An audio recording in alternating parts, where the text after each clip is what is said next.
Hello and welcome to Chicken Tuesday. So I thought in this video I would answer some questions that I have been asked by some folks around, why I'm keeping chickens, what's involved, a bit about the life of the chickens themselves.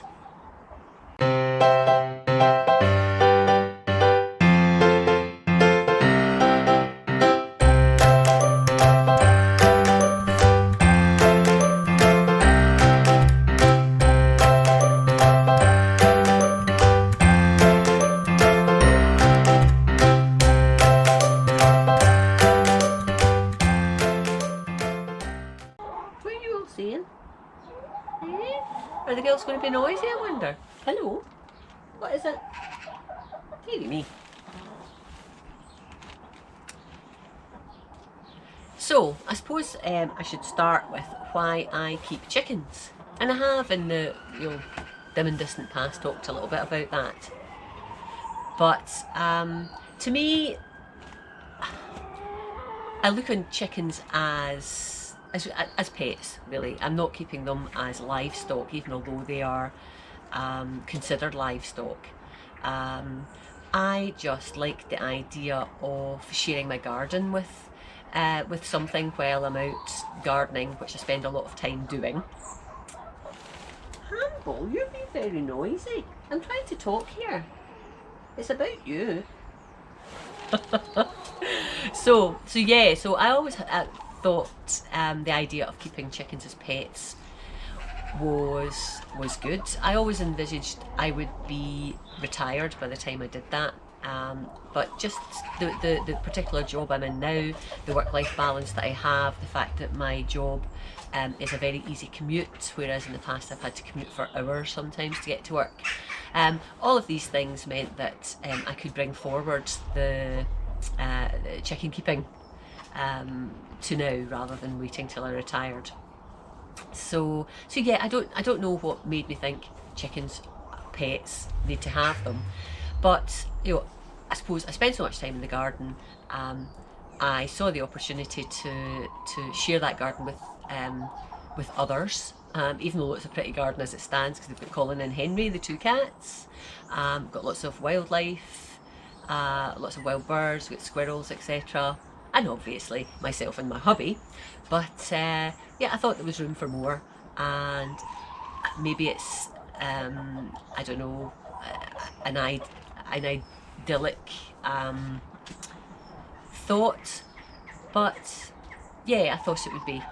I just thought it would be nice. It would help complete. Humble. I thought it would complete what I have out here in the garden. And the fact that they give you eggs means that you have pets with benefits. So yeah, I don't know whether I've explained that very well. Yeah, always fancied the idea. I come from the city. I'm not from the country, so I don't really know where it came from, other than the fact that I'm passionate about animals. I spend a lot of time in the garden, and I thought it would be an ideal opportunity to share. What is it with you guys? I'm not in your way. You can come out. Don't know what's happening. Hello, girls. What do you see?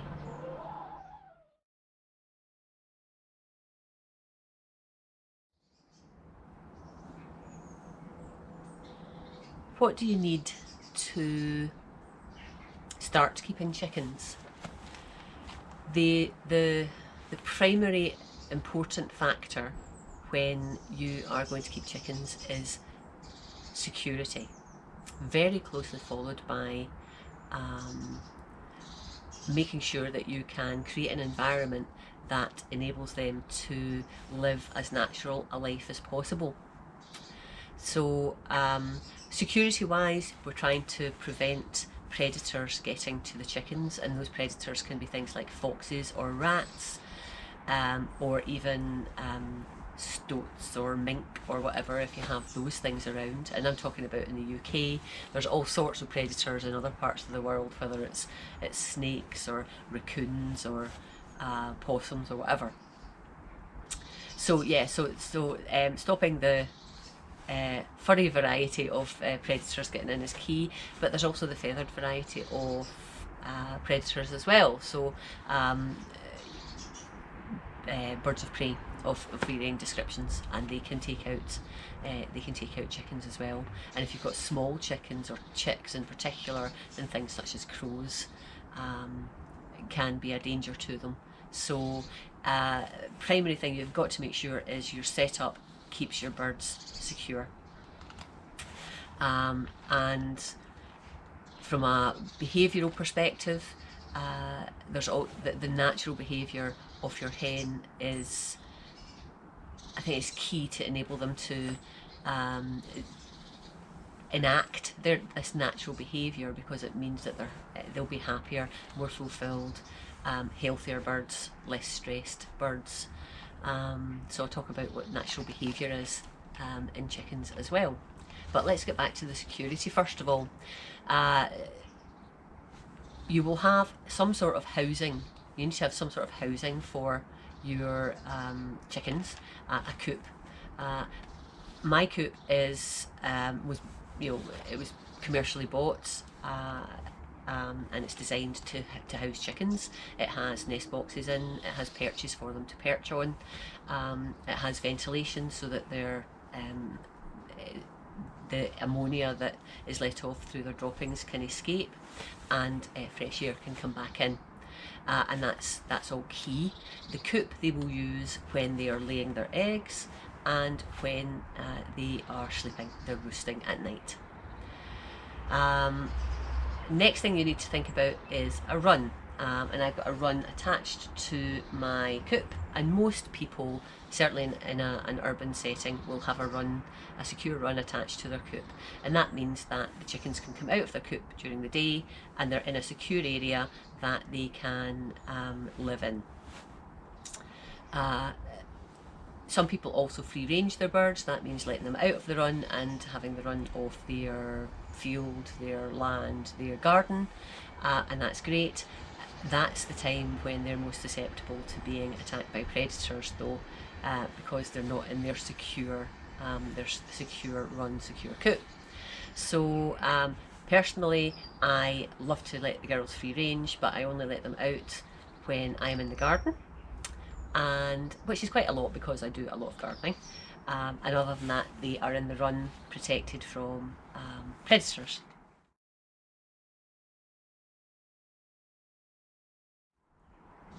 Where natural behaviour's concerned, they like to scratch, so they will scratch with their feet and peck anything that they uncover, whether it's insects or little morsels of food. And they do that for a fair part of the day, just wandering around, scratching with their feet, pecking, and just trying to nibble at things and see what is in the ground that they can turn up. They also like to dust bathe, and dust bathe is a health thing, it's an instinctive thing. In my previous video to this one, the previous Chicken Tuesday one, you'll see my girls having a good old communal dust bathe, and they dust bathe to get dust or whatever they're bathing in through the feathers to their skin, to get rid of any parasites that might be living on them. And it's an instinctive thing, so even if they don't have parasites living on them, they will still dust bathe, and that's fine, that's okay, that's only to be encouraged, and they really enjoy it, and they like doing it in company, so you'll tend to find them dust bathing in a communal fashion. So yeah, so scratching for food and dust bathing, two of the sort of key behaviours that you will see with chickens. They also interact with each other. You've heard, I'm sure, of the term pecking order, and that is the order that is given to the hens in the flock, or the chickens in the flock. Top of the pecking order is the head honcho, the one that is the boss and can boss the other chickens around. If you've got a cockerel, that will generally be a cockerel, but if you've not got a cockerel, as I don't have, then you'll have a top hen. And establishing the pecking order is all about having little skirmishes, little fights between each other to just see who's the boss and who's second boss, etc, etc, and then ultimately you'll have the bottom of the pecking order hen, which in my case is Beryl, and top of the pecking order is Matilda, the speckled Sussex. So yeah, so they'll interact with each other, whether it's establishing the pecking order or just sometimes you'll see them like almost like grooming each other, picking off little morsels that they see on each other's feathers. And where grooming is concerned, or preening as it's called in birds, they'll spend a fair amount of time doing that as well. And you'll often see them sitting on a perch, just puffing up their feathers so that they can get in to pick out any dust or dirt, or indeed parasites that they find, and just cleaning the feathers. And they have what's called a preen gland that's at the base of their tail, just where their back meets their tail, and this gland gives off a sort of oily substance. So they'll quite often you'll see them turning around and wiping their beak on the preen gland, and then using that as they're preening through their feathers, and that just helps keep everything neat and tidy, and just they're not watertight, but it just helps give that sort of slight oily coating to the feathers that helps just prevent them getting soaking when it is raining a little bit. Yeah, so that's the sort of key activities that they'll get involved in. They will, they're interacting with each other, pecking order, preening, dust bathing, scratching about for feed, and generally eating things if they're not having to scratch around. Like in here I've got bits of veg hanging, and I've got a container, their feed container, that's hanging, so they'll be eating, just grazing through the day as well. So that's what you want to support in your environment when you're setting up your environment for chickens. One thing I missed where chicken behaviour is concerned is, of course, laying eggs. So if you've got girls that are laying, not all chickens will lay very frequently, and older chickens and young chickens don't lay, but when they are in lay, they will generally disappear off into a nest box and settle down and spend some time in there setting up their nest. Then they'll maybe sit on the egg for a little bit longer, and then out they will come again and get on with their business. And chickens will lay, hens will lay, they'll lay no more than one egg a day. There is an occasion when you might get two from the same hen, but it's almost like a late one day, early from the next day, so you sort of get them either end of the day, but usually it's a maximum of one egg a day. Not all chickens lay every day, not all hens I should say lay every day. Depends on their breeding and their age and the time of year. So where breeding's concerned, purebred chickens, so such as a speckled Sussex, or a Poland, or a Barnevelder, or whatever, a pure breed, they will their breed characteristics will tell you how many eggs to expect from that breed of chicken in a year, and it could be around 200, 250, or whatever. If you want a hen that's going to lay lots and lots of eggs, then it's a hybrid you would probably go for, and a hybrid is just a crossbreed of chickens. So one breed and another breed, or the parents, come together and they give you a crossbreed, a hybrid, for the offspring. And lots of people in the past have gone through breeding programs and come up with hybrids that lay lots of eggs, one a day most of the year, and that's fine if eggs are what you want and that's your primary reason for keeping chickens. Chickens, just as human women do, you have a fixed number of eggs in your body. You're born with those, and so once your egg supply has finished, then you don't lay any more eggs. If you're a chicken, obviously people don't lay eggs, but you know what I mean. So a chicken has a set amount of eggs in her body, a hen has a set amount of eggs in her body, and once she's laid those eggs, that's it. So if you've got a hybrid that's laying an egg every day, then they're going to run out of eggs quicker than a purebred that's maybe only laying 4 eggs a week. So what that means is that a hybrid hen will lay for a shorter period of her life. So a hybrid may lay for, let's say, 3 years. Whereas and then it will, you know, it will really tail off and stop. Whereas a purebred might lay for 5 or 6 years because they're not laying as many eggs in such a short period of time.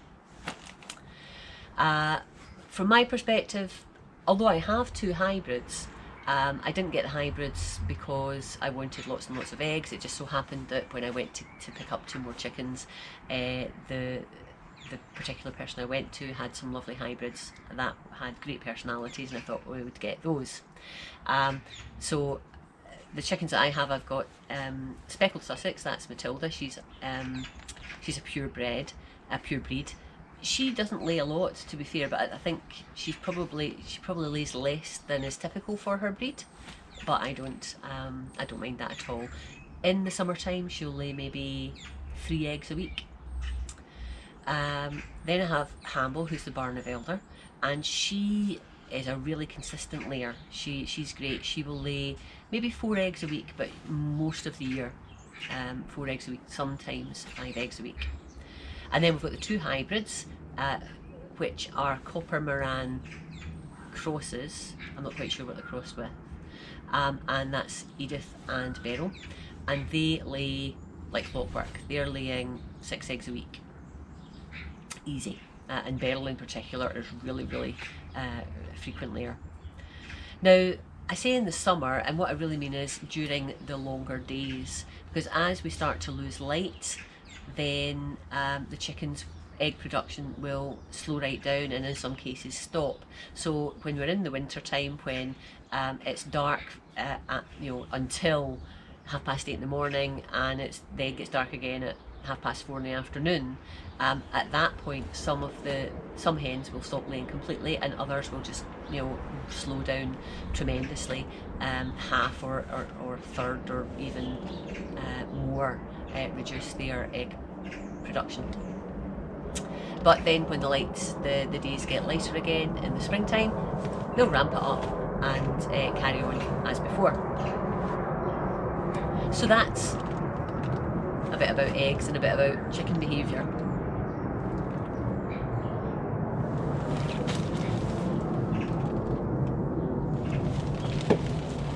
It's all quiet in there now. We've got 2 in the nest boxes laying and 2 in the extension sunning themselves.